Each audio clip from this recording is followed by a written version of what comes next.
Self-improvement is overrated.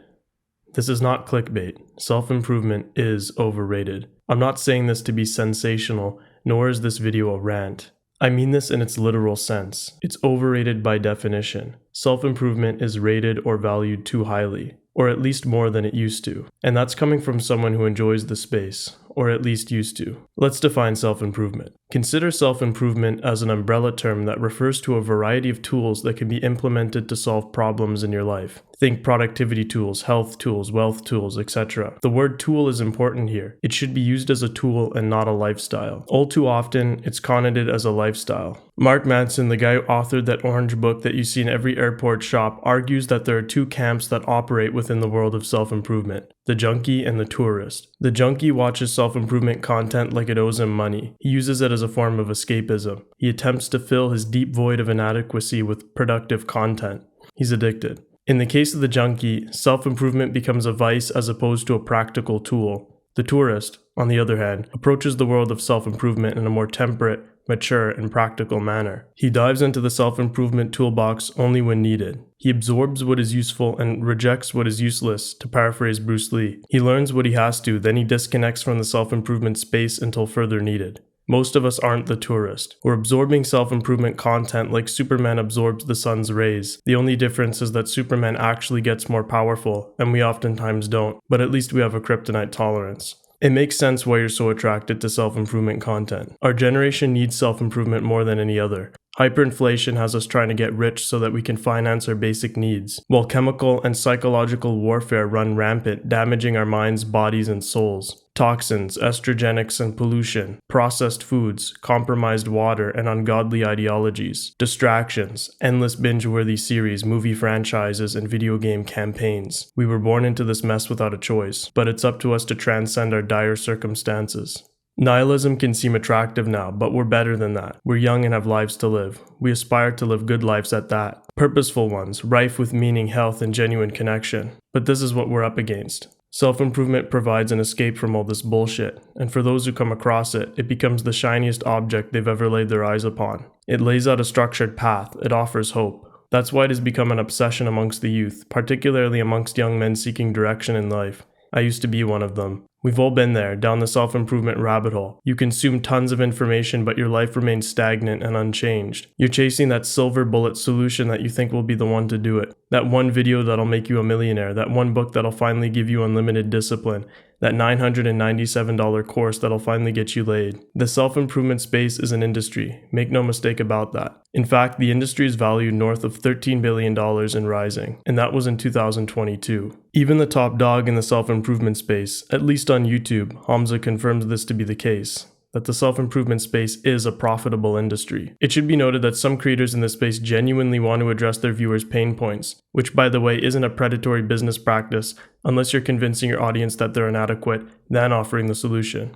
Regardless, self-improvement as a business model is a tricky tightrope to walk. If you've been a long-time viewer of Hamza's channel, you'll recognize that it isn't an unpopular opinion shared amongst some viewers, especially the older ones, that Hamza's best days on YouTube are behind him. The golden age, where he sat in his childhood room or walked the woods in his hometown shooting videos with a shitty camera, sharing his insights as he underwent a massive character arc from gym bro party junkie to mature goal-oriented teacher. His initial approach was wholesome. His authenticity propelled him to the top of the self-improvement space. He was sharing a previously neglected angle. Brutal, raw, unfiltered, unapologetic honesty. Man tits, crack pipes, binge eating, nothing was off the table. And this approach earned him a great number of followers. Even money too. Enough to take on this endeavor full time. He seized the moment and built a digital empire. Coaching clients, dropping courses, and posting videos on the daily. The man that once stood alone in his room making video guides to help his younger self now managed employees across the world. His self-improvement channel had become a full-fledged business, earning him tens of thousands of dollars a month. Not bad for a guy wearing a bathrobe. Of course, success comes with its fair share of problems too.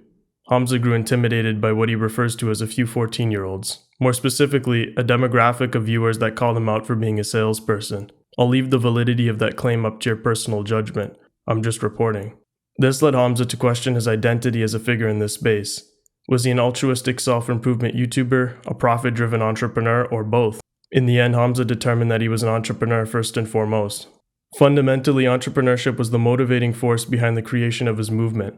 Prior to YouTube, he had tried his hand at coding, dropshipping, and even rapping amongst other business projects. YouTube was the vertical that struck gold, and so he committed to it. He now openly admits that he wants to make lots of money in exchange for the products and services that he offers. This is important because Hamza is one of the biggest names in the online self-improvement space. You could argue that he spearheads the movement, inspiring lots of fellow and aspiring self-improvement creators alike. So it means something when he openly admits that the operation that he's managing is a business first and foremost. A business that belongs to a growing industry. Even if valuable information, free or paid, is being propagated online, self-improvement, like anything else, is a market where lots of money can be made given a value exchange. That's not to say that a guy like Hamza is not bringing value to people's lives. He has, is, and will continue to. But his priority is his business, his interests, and his family, like any sane humans would.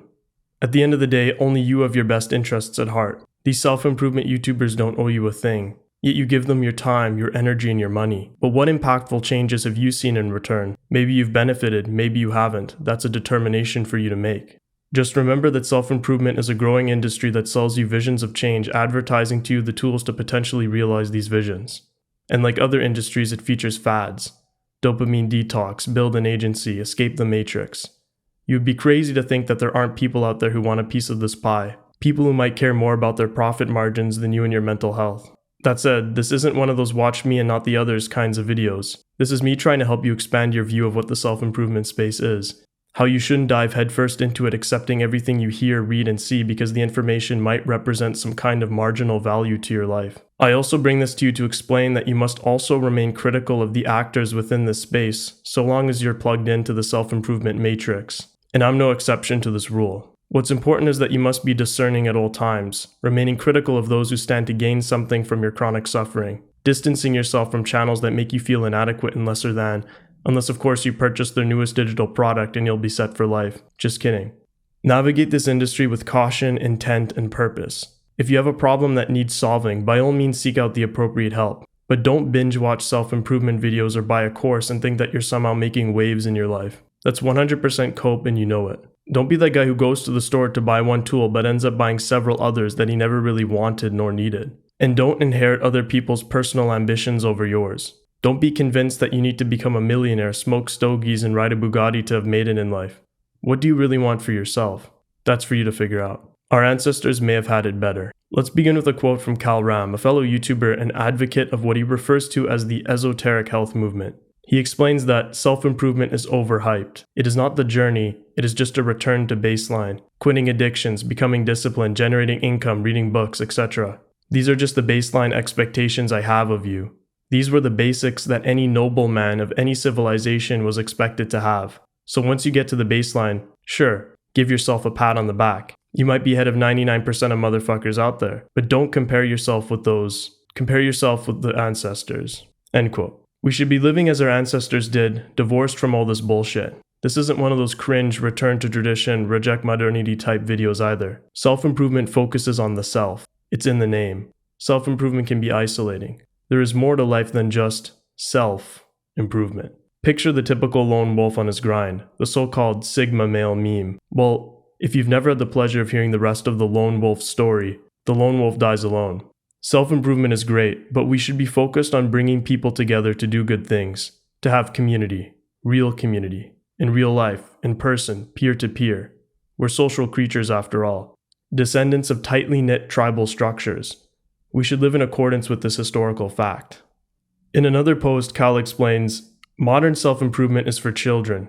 It's very useful and indeed a rite of passage, but it is stage one of many, many stages. End quote. The self-improvement space, in large part, is immature. The best way to explain this is that it's full of 14-year-olds. They need maturing. That's not to insult them. They literally need to mature because they're young and have lots to experience. I suppose the same could even be said about myself. I'm only just 22. We need to look to our ancestors for guidance, for inspiration. Our forefathers who at their ages were waging wars in the trenches. This isn't a call for war. This is a call to willingly accept the burden that comes with facing hardships and accepting more responsibility in turn. To challenge ourselves with something that may not even sound heroic.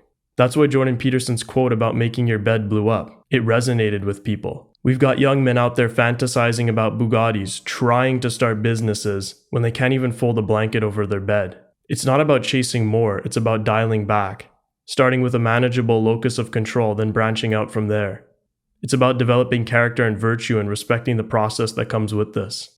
I don't even know if I should speak on this because developing character is a lifelong endeavor, and I'm but just another young man searching for answers too. That's why we used to look up to our ancestors and forefathers for wisdom. Now, this video may come across as negative, but this isn't a video to shit on self-improvement. That was never the point. This is about changing your attitude towards the industry because that's what it is for the most part. For you to recognize the space as a toolbox that includes various tools that should only be consulted when needed, as opposed to religious gospel for you to follow and absorb unthinkingly. Interestingly, religious teachings offer structured ways of living much like self-improvement does with its various tools and strategies. So does philosophy. These are what our ancestors turned to for guidance and instruction to better their characters and their lives in turn. We've been left with digital scraps. The 5 fastest ways to become a billionaire by 20. The 3 ways to lose fat without trying. This material, this help, this value, pales in comparison to what our ancestors had during their times. I suppose that the fast-paced digital nature is a reflection of our times though. However, there's some good in it. The good is that self-improvement tools have been propagated throughout the internet to young, passionate audiences, a generation that's willing to use them to become healthier people. They just have to be careful and navigate this space with discernment and with intent, or else you risk becoming the perpetually inadequate self-improvement junkie. I suppose ironically that this video would be a self-improvement one, but I'll let you be the judge. Cheers.